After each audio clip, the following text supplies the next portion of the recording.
अरे भाई, तुम्हारे सेठ जी कहाँ गए? सेठ जी तो काम के लिए मुल्तान गए हुए हैं। अच्छा, वो मैं 50 मन लकड़ी को ऑर्डर दे गया था, वो तैयार हो गई हैं? हाँ जी, बस वो आपके लिए ही लोड हो रही हैं। अच्छा ठीक है, वो बात ये है 20 मन और भी लेनी है। अच्छा ठीक है, वो भी इनके साथ लोड करवा देता हूँ, लेकिन उनके पैसे आप कैश देंगे या सेठ जी के अकाउंट में भेजेंगे? देख, आधी पेमेंट तुम्हें कैश दे देता हूँ, बाकी आधी तू छोड़ दे। मतलब मैं समझा नहीं भाई, आप कहना क्या चाहते हो? देख यार, 10 मन के तुझे पैसे दे रहा हूँ, वो तू अपनी जेब में रख ले, सेठ जी को बताने की जरूरत नहीं है। इस तरह तेरा भी फायदा होगा और मेरा भी। देखो भाई साहब, मैं इतने सालों से सेठ जी के पास काम कर रहा हूँ, लेकिन आज तक मैंने बेईमानी वाला काम नहीं किया और ना ही कभी करूँगा।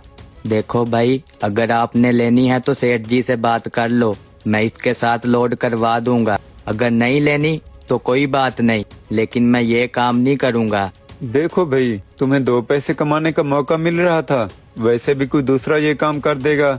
भाई कोई और करे तो करे, मैंने हमेशा ईमानदारी से काम किया और ईमानदारी से करूँगा। ये तुम्हारी लोड हो गई है, इसे मैं भिजवा रहा हूँ।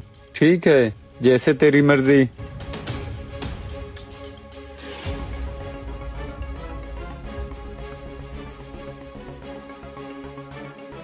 भाई साहब, उसे तो दिया था 2 पैसे कमाने का मौका, लेकिन वो ईमानदारी के गीत गाने लग गया। अब तू बता, तुझे कमाने हैं 2 पैसे? जी मैं सुन रहा था, आप बताएं करना क्या है? वो ही करना है जो मैं उसे बता रहा था। आधे पैसे तुझे बच जाएंगे और आधे पैसे मुझे। ठीक है कर लेंगे, लेकिन जब तक ये रहेगा तब तक नहीं कर सकते, क्योंकि ये हर बात सेठ जी को बताता है। तू उसको छोड़, मैं तेरे सेठ जी को ऐसा पहाड़ा पढ़ाऊंगा, वो इसे काम से ही निकाल देगा। ठीक है, फिर टेंशन नहीं है। ठीक है, फिर कुछ दिन तक मिलते हैं। कल परसों जब तेरा सेठ आएगा ना, मैं उसे अकेले मिल लूंगा। ठीक है, फिर मैं अभी जा रहा हूँ।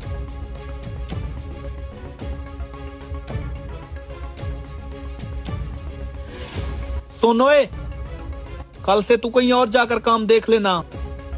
क्यों सेठ जी, क्या हो गया? अरे जो हुआ मुझे सब पता चल गया। तू मेरी पीठ पीछे मेरे साथ धोखा करता है। मैं जब यहाँ पर नहीं होता तू 2 नंबरियां करके चोरी से माल बेचता है। अरे क्या बात कर रहे हो सेठ जी, आपके पास काम करते हुए मेरे को 3 साल हो गए, मैंने 1 रुपए की भी बेईमानी नहीं की। अभी आप मेरे ऊपर ऐसा इल्जाम लगा रहे हो? किसने बोला है आपको ये सब? अरे जिसने भी मुझे बोला तू ये सब छोड़। मेरी एक बात याद रख, झूठ के ज्यादा पाँव नहीं होते। चोर की चोरी ना एक दिन जरूर पकड़ में आती है। मैं समझ गया सेठ जी, किसने बोला है, किसने आपको इतना भड़काया है। एक दिन आया था उस्मान, उन्होंने मुझे बेईमानी करने के लिए बोला था, लेकिन मैंने उनकी बात नहीं मानी। उसी ने ऐसा बोला है ना आपको? अरे नहीं, उसने नहीं बताया मुझे। मेरे एक खास आदमी ने मुझे सबूत के साथ बताया है, और वो मुझे कभी झूठ नहीं बोल सकता। सेठ जी, इसका मतलब ये हुआ मैं जो 3-4 साल से आपके पास ईमानदारी से काम कर रहा हूँ, उसका कोई मतलब नहीं।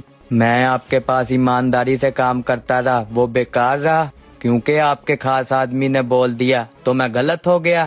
हाँ, मुझे आज पता चला है कि तू कितना बड़ा बेईमान है। मैंने तो तेरे ऊपर एतबार कर रखा था, लेकिन आज के बाद ना तू मुझे कभी अपनी शक्ल मत दिखाना। निकल जा यहाँ से।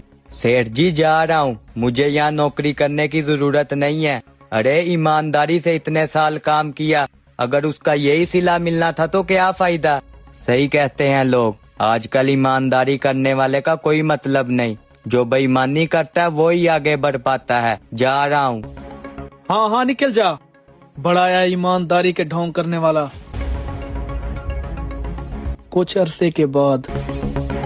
भाई साहब, 1 कप चाय का देना। जी भाई। सुलेमान, आप यहाँ? ये सब कैसे? क्या बताऊं अवैस, वो इरफान जो मेरे पास काम करता था ना, उसने मेरे साथ बहुत बड़ा धोखा किया। मेरे सारे कारोबार को तबाह करके निकल गया। वो कैसे? मुझे बाद में पता चला, मेरे खास दोस्त भी उसके साथ मिले हुए हैं, लेकिन क्या करता यार, जब मुझे पता चला तब कुछ नहीं बचा था। अवैस, जब तक तू रह गया है ना, तब तक ही कारोबार सही था, उसके बाद आहिस्ता आहिस्ता सब नुकसान में गया। मैंने तो आपको कहा था सेठ जी, लेकिन आपने अपने खास बंदों की वजह से मेरी ईमानदारी का कोई मतलब ही नहीं समझा था। सच कहा था अवैस आपने।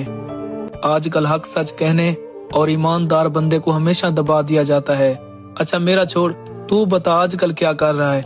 सेठ जी मेरी जॉब लग गई थी, अल्हम्दुलिल्लाह मेरी जिंदगी बहुत अच्छी और सुकून से गुजर रही है। ये तो खुशी की बात है। अल्लाह ताला आपको और कामयाब करे। और यहाँ पर बैठो, मैं आपको कड़क चाय पिलाता हूँ।